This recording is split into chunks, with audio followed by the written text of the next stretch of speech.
Hello दोस्तों, मैं अनामिका सिंह स्वागत करती हूँ एक बार फिर से आप सबका। फ्रेंड्स, आप सबको पता है कि सीटेट का एग्ज़ाम बहुत ही करीब है, तो उसमें आज हम गणित पेडालॉजी की तीसरी क्लास में इम्पॉर्टेंट क्वेश्चन को देखते हैं। पहला क्वेश्चन है, गणित शिक्षण के लिए पाठ योजना का निर्माण आवश्यक क्यों है। तो इसमें 4 ऑप्शन आपको दिए हैं कि शिक्षक को पाठ याद होता है, विषय वस्तु का विकास मुख्य व्यवस्थित ढंग से किया जाता है, छात्रों की कमजोरियों का पता लगता है, विषय का गूढ़ अध्ययन कराया जा सकता है। तो इसका जो सही जवाब है वो है विषय वस्तु का विकास मुख्य व्यवस्थित ढंग से किया जाता है। आंसर बी इसका सही जवाब है। अगला है, ब्लूम, कर्थवाल तथा मशिया ने मिलकर किस शिक्षण उद्देश्य का सर्वाधिक कार्य किया। तो ऑप्शन बी, भावात्मक उद्देश्य पर सर्वाधिक कार्य किया था ब्लूम, कर्थवाल और मशियो ने। नेक्स्ट प्रश्न है, गणित की वह कौन सी विधि है जो करके सीखने के सिद्धांत पर काम करती है, जिसमें छात्र अधिक सक्रिय रहते हैं व जिसके द्वारा नवीन तथ्यों की खोज की जा सकती है। प्रदर्शन विधि, प्रयोगशाला विधि, संश्लेषणात्मक विधि या प्रयोजना विधि। तो इसका सही जवाब है ऑप्शन डी, परियोजना विधि। परियोजना विधि में छात्र जो होते हैं वो सबसे ज़्यादा अधिक सक्रिय होते हैं। ऑप्शन डी इसका सही जवाब है। अगला है, समस्या समाधान विधि का सोपान है सूचनाओं का संग्रहण करना, समस्या की प्रकृति निर्धारण करना, निष्कर्ष निकालना या आंकड़ों को संगठित करना। तो इसका सही जवाब है ऑप्शन सी, निष्कर्ष निकालना। समस्या समाधान विधि का जो सोपान है वो है निष्कर्ष निकालना। अगला है प्रश्न 5वां, समस्या समाधान विधि, ये तो सेम ही क्वेश्चन है। समस्या समाधान विधि का सोपान है निष्कर्ष निकालना। अगला है, रेखा गणित में कौन से आयाम को प्रमुख स्थान दिया जाता है, आकार, विस्तार, स्थित या सभी। तो इसका सही जवाब है उपयुक्त सभी। रेखा गणित में आकार, विस्तार और स्थित सभी को प्रमुख स्थान दिया गया है। अगला है, राजस्थान के भीनमाल कस्बे से किस गणितज्ञ का संबंध है। तो ब्रह्मगुप्त, ऑप्शन सी, ब्रह्मगुप्त का जो संबंध है वो राजस्थान के भीनमाल कस्बे से है। अगला है नेत्रहीन विद्यार्थियों के लिए ब्रेल लिपि का प्रतिपादन किसने किया। तो आप सबको पता है लुईस ब्रेल ने नेत्रहीन विद्यार्थियों के लिए ब्रेल लिपि का प्रतिपादन किया। लुईस ब्रेल का जो इन्हीं के जन्म दिवस 4 जनवरी के उपलक्ष्य में लुईस ब्रेल दिवस मनाया जाता है। 4 जनवरी को इनके जन्म दिवस के उपलक्ष्य में। ये 3 वर्ष की आयु में इनके आंखों की रोशनी चली गई थी। ये अपने पिता के उपकरणों के साथ खेल रहे थे जिसमें इनके आंखों की रोशनी चली गई। फिर उसके बाद इन्होंने अपने दृढ़ संकल्प और निश्चय से लुईस ब्रेल लिपि का आविष्कार किया था। अगला प्रश्न है, नेत्रहीन विद्यार्थियों के लिए ब्रेल लिपि का प्रतिपादन किसने किया। तो जैसा अभी मैंने आपको बताया कि लुईस ब्रेल ने ब्रेल लिपि का प्रतिपादन किया। सामान्य से विशिष्ट की ओर शिक्षण सूत्र पर आधारित विधि है निगमन विधि। ऑप्शन बी इसका सही जवाब है। जो निगमन विधि है वो सामान्य से विशिष्ट की ओर पर आधारित है। अगला है, रेखा गणितीय आकृतियों के शिक्षण में सर्वप्रथम प्राप्त उद्देश्य होता है कौशलात्मक उद्देश्य। ऑप्शन डी इसका सही जवाब है। ऑप्शन डी, कौशलात्मक उद्देश्य। कौशलात्मक उद्देश्य रेखा गणित आकृतियों के शिक्षण में सर्वप्रथम प्राप्त उद्देश्य होता है। अगला प्रश्न है, गणित शिक्षण का वास्तविक उद्देश्य ज्ञान प्राप्त करना नहीं वरन शक्ति प्रदान करना है, यह कथन किसका है। तो डटन नामक जो वैज्ञानिक है उन्होंने कहा था। ऑप्शन सी इसका सही जवाब है। डटन ने कहा कि गणित शिक्षण का जो वास्तविक उद्देश्य है वो ज्ञान प्राप्त करना नहीं है बल्कि शक्ति प्रदान करना है। अगला प्रश्न है, गणित विषय की पाठ्य पुस्तकें किस विधि पर आधारित होकर लिखी जाती हैं। संश्लेषण विधि। ऑप्शन ए इसका सही जवाब है, संश्लेषण विधि। अगला प्रश्न है, खोज विधि का प्रतिपादन किसने किया। तो प्रोफेसर आर्मस्ट्रांग ने खोज विधि का प्रतिपादन किया। ऑप्शन ए इसका सही जवाब है।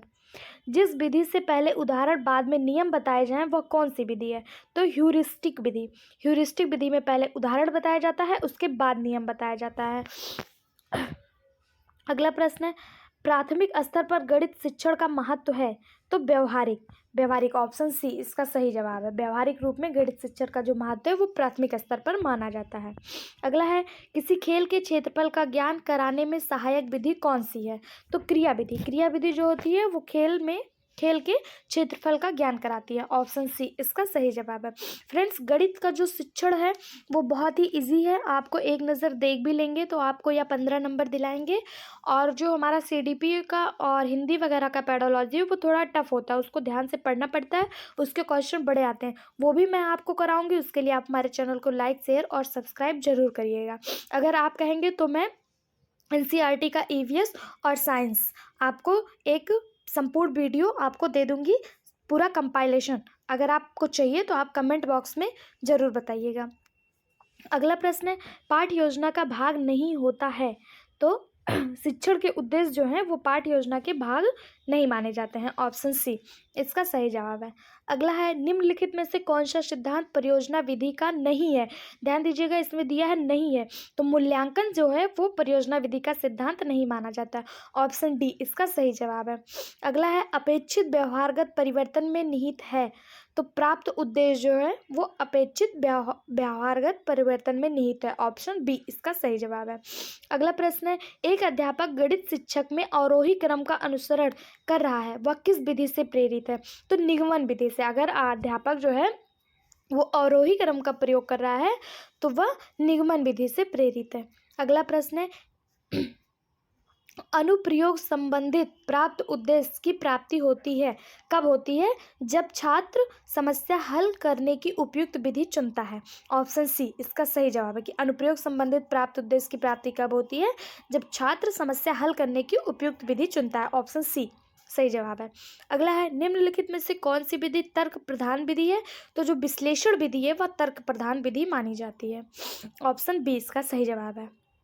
अगला है, हासिल का या हाथ का लगना सम प्रत्यय को गणित में सर्वप्रथम देने वाला कौन था।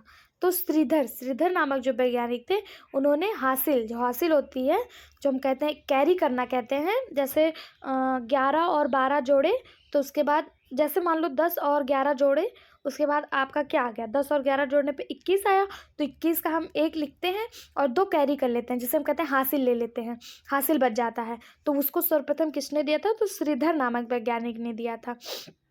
ऑप्शन डी इसका सही जवाब है।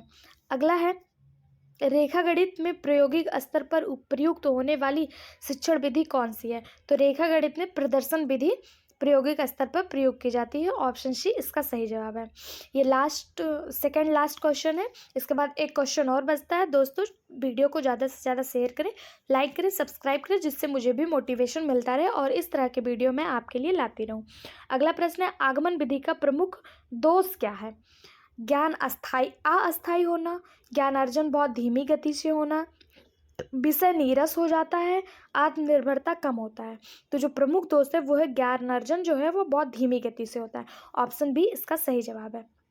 लास्ट क्वेश्चन है, किसी विधि के अंतर्गत यह निर्धारित किया जाता है कि पूरे अध्याय में कितने शीर्षकों के अंतर्गत व कितने कालांशों व किन किन दिनों को पढ़ाना है। क्वेश्चन बड़ा है, ध्यान से पढ़ना है। इसका जो सही जवाब है वह इकाई योजना विधि है। ऑप्शन डी, यानी कि इकाई योजना विधि के अंतर्गत यह निर्धारित किया जाता है कि पूरे अध्याय में कितने शीर्षकों के अंतर्गत कितने कालांश व किन किन दिनों को पढ़ाना है, यानी कि कब, क्या और कितना पढ़ाना है, यह इकाई योजना विधि में निर्धारित किया जाता है। ऑप्शन डी इसका सही जवाब है। उम्मीद है आपको वीडियो पसंद आया होगा। चैनल को लाइक, शेयर, सब्सक्राइब करिएगा। अपना प्यार हमारे साथ बनाए रहिए। Thank you so much.